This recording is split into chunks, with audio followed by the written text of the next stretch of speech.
Bismillahirrahmanirrahim. Alhamdulillahirrabbilalamin. Wabihi nasta'in ala umar dunia wad din. Wassalatu wassalamu ala ashrafil anbiya'il mursalin. Nabina Muhammad wa ala alihi wa sahbihi ajma'in. Rabbi shrah li sadri wa yassir li amri wa hlul uqdatan min lisani yafqahu qawlih. Allahumma ja'al jam'ana jam'an marhuma wa tafarruqana tafarruqan ma'sumah. Sallallahu ala sayyidina Muhammad wa ala alihi wa sahbihi wasallam. Wahayyikum bitahiyyatil Islam ala wahya assalamualaikum warahmatullahi wabarakatuh.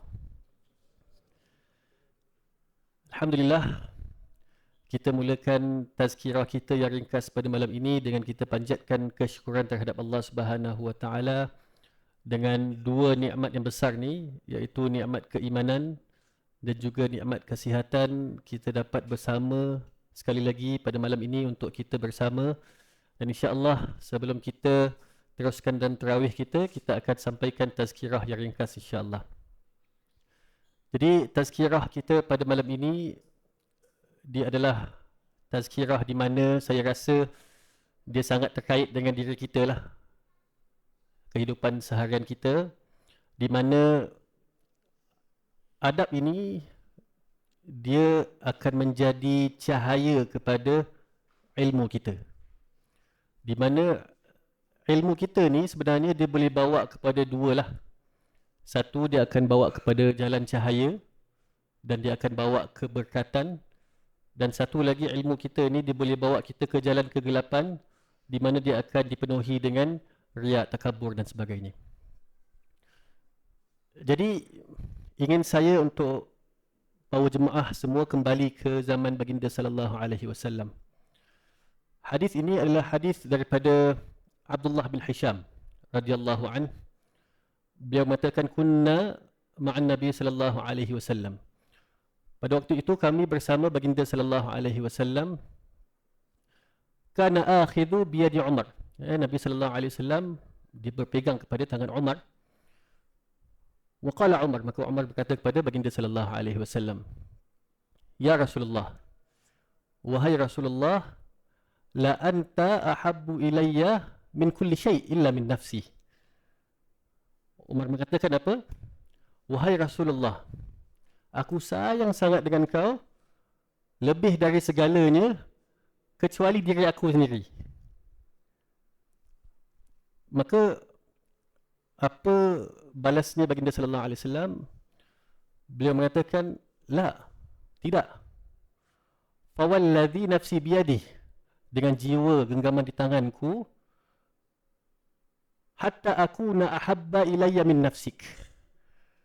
Dia tak cukup sampai situ, dia lebih dari itu, sehingga kan aku lebih dicintai oleh dirimu sendiri. Maka Umar mengatakan, fal'ana wallahi ya Rasulullah, la anta ahabbu ilayya min nafsi. Dengan nama Allah, engkau lebih aku sayangi daripada diriku sendiri. Maka baginda sallallahu alaihi wasallam mengatakan, al-ana ya Umar. Maka inilah baru betul Umar. Masya-Allah, kita lihat bagaimana adab sahabat Nabi sallallahu alaihi wasallam, iaitu Umar, yang begitu bertegas. Dia diberikan kedudukan, pangkat ketua dan sebagainya, di mana kita rasa kita boleh ada rasa ego dan sebagainya kan. Tapi Umar bin Khattab radhiyallahu anhu dengan kasih sayangnya kepada baginda sallallahu alaihi wasallam bercakap, "Ya Rasulullah, kalau inilah cara untuk aku beriman sepenuhnya kepadamu, kepada Allah Subhanahu wa taala, maka aku lebih cintai engkau daripada diriku sendiri." Maka baginda sallallahu alaihi wasallam beliau mengatakan, "La yu'minu ahadukum hatta akuna ahabba ilaihi min walidihi wa waladihi wan nasi ajma'in."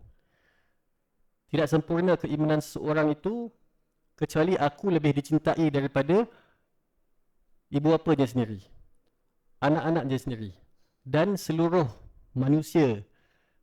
Okey, so masya-Allah, ini adalah di mana kita mengatakan kalau kita betul-betul mencintai baginda sallallahu alaihi wasallam, kita perlu cinta baginda sallallahu alaihi wasallam lebih daripada diri kita sendiri. So jemaah yang dikasihi sekalian, kita lihat apabila kita mengikuti sunnah baginda sallallahu alaihi wasallam, dia tidak cukup sekadar kita mengikuti sunnah hulqiyah dia. Okey, tak cukup sekadar kita mengikut sunnah khalqiyah di mana kita sekadar mengikut sunnah Nabi dari segi penampilan. Sunnah ni bukan terletak kepada janggut kita semata, walaupun itu adalah satu sunnah yang baik. Dia bukan terletak dalam pakaian kita, jubah kita, songkok kita dan sebagainya. Malah dia lebih dari itu. Dia adalah sunnah yang syumul, bukan sahaja khalqiyah, manakala khulqiyah yang dalaman juga. Bagaimana kita dapat mengikuti sunnah baginda sallallahu alaihi wasallam dari segi i'tiqad, kepercayaannya, dari segi ubudiyahnya, bagaimana baginda sallallahu alaihi wasallam menyembah Allah Subhanahu wa taala, dari segi muamalah, bagaimana Nabi sallallahu alaihi wasallam berinteraksi bersama sahabat, bersama isteri, bersama kanak-kanak, lemah lembut baginda sallallahu alaihi wasallam, tutur kata baginda sallallahu alaihi wasallam yang sangat menyentuh hati dan sebagainya, kan? Sehingga sahabat-sahabat baginda sallallahu alaihi wasallam merasakan seperti Abdullah bin Amr bin Al-As, kan? Sehingga dia ingatkan bahawa baginda sallallahu alaihi wasallam paling cintainya. Padahal baginda sallallahu alaihi wasallam mengatakan yang dia paling cintai adalah Aisyah, Abu Bakar dan sebagainya, kan? Jadi kita lihat inilah sunnah yang syumul, di mana kita perlu ikut bukan sekadar luaran, manakala dalaman. Jadi sunnah baginda sallallahu alaihi wasallam dari segi interaksi ataupun muamalah, manhaj baginda sallallahu alaihi wasallam dia membawa satu manhaj yang lemah lembut, bukan berkeras-keras. Maka Allah Subhanahu wa taala berfirman dalam surah Al-Imran, "Walau kunta faddan ghalidhal qalb lan faddu min hawlik." Maka Allah mengatakan, kalaulah engkau berkeras hati, maka mereka akan berjauhan daripadamu, wahai Muhammad. Cuba kita bayangkan seorang badui, seorang badui yang di mana mereka datang ke masjid baginda sallallahu alaihi wasallam. Namun apa yang dilakukan? Dia kencing, kan? Dia kencing tempat musalla. Maka sahabat semua mereka datang, mereka mengatakan, kita nak stop benda ni tempat suci ni, kenapa badui datang buat kacauan, kencing dan sebagainya. Maka baginda sallallahu alaihi wasallam mengatakan, biar dia selesaikan urusan dia dulu.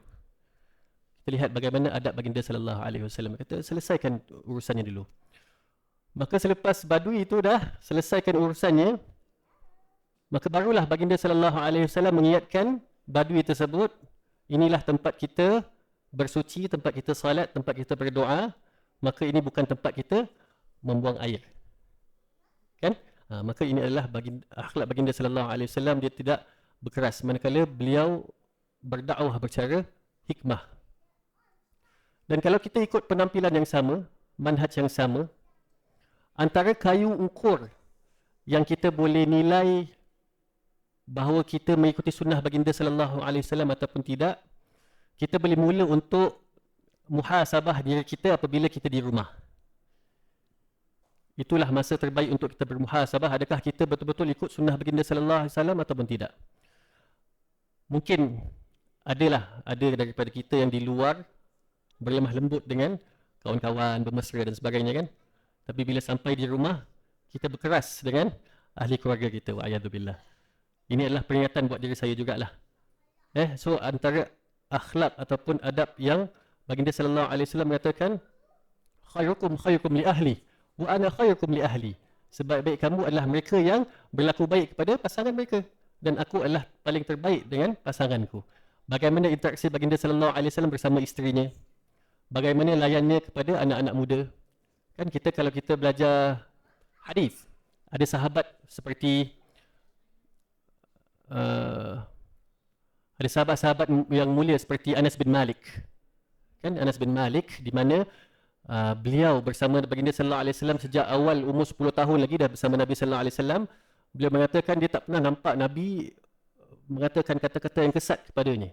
Bagaimana Nabi bermuamalah dengan Anas bin Malik radhiyallahu an.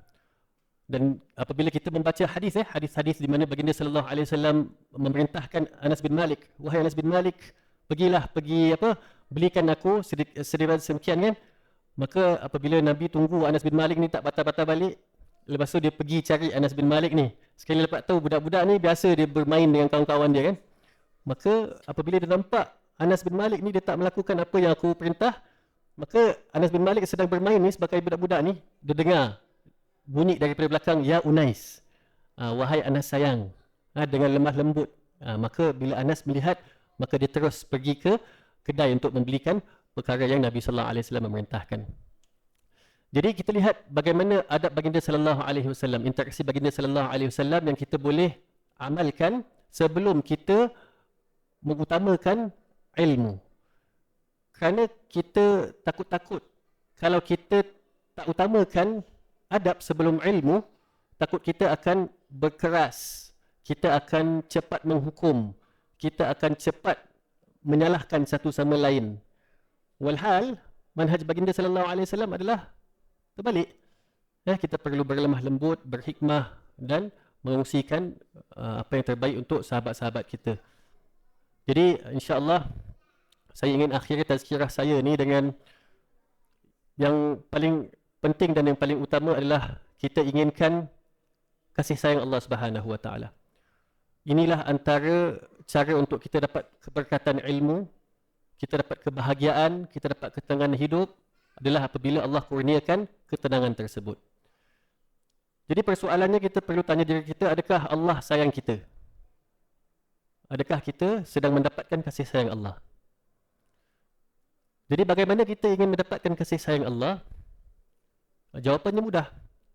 Dalam Al-Quran Allah mengatakan, kalau kita inginkan kasih sayang Allah Subhanahu Wa Taala adalah untuk kita mengikut sunnah baginda sallallahu alaihi wasallam. Qul in kuntum tuhibbunallaha fattabi'uni. Katalah wahai Muhammad, in kuntum tuhibbunallaha, kalau kamu mencintai Allah, fattabi'uni, maka ikutlah aku, iaitu Nabi Muhammad sallallahu alaihi wasallam. Jadi ini adalah kunci untuk kita mendapatkan kasih sayang Allah Subhanahu Wa Taala. Dengan kita mengikuti sunnah baginda sallallahu alaihi wasallam, bukan sahaja dari segi khalqiyah, iaitu dari segi penampilan kita, manakala dari segi khulqiyah juga. Dari segi bagaimana kita beribadah kepada Allah, bagaimana kita bermuamalah bersama manusia, bagaimana kita berinteraksi bersama kita, insya-Allah. Jadi mudah-mudahan dengan tazkirah yang ringkas ni dapatlah kita membawa manfaat, dan mungkin satu take away yang kita boleh bawa balik nanti, cubalah kita bermula untuk kita ukur sunnah kita, bagaimana kita mengikuti sunnah baginda sallallahu alaihi wasallam apabila kita muamalah di rumah nanti. Bagaimana kita bermuamalah dengan pasangan kita, dengan anak-anak kita, dengan ibu bapa kita. Jadi tak melupa, kita selalu apabila dalam perkara kekeluargaan, kita selalu meminta hak kita, rights kita, kan? Kita minta, dia tak hormat aku, dia tak sayang aku dan sebagainya, kan? Tapi kadang-kadang kita terlupa untuk nak memberikan hak orang lain. Maka kalau kita mula untuk memberikan hak pasangan kita, hak anak-anak kita, insya-Allah kasih sayang itu akan timbul, dan kita lakukan kerana Allah Subhanahu Wa Taala, moga Allah akan memberikan keberkatan dalam kehidupan kita, insya-Allah. Aqulu qawli hadza wa astaghfirullahal azim li wa lakum. Wassalamualaikum warahmatullahi wabarakatuh.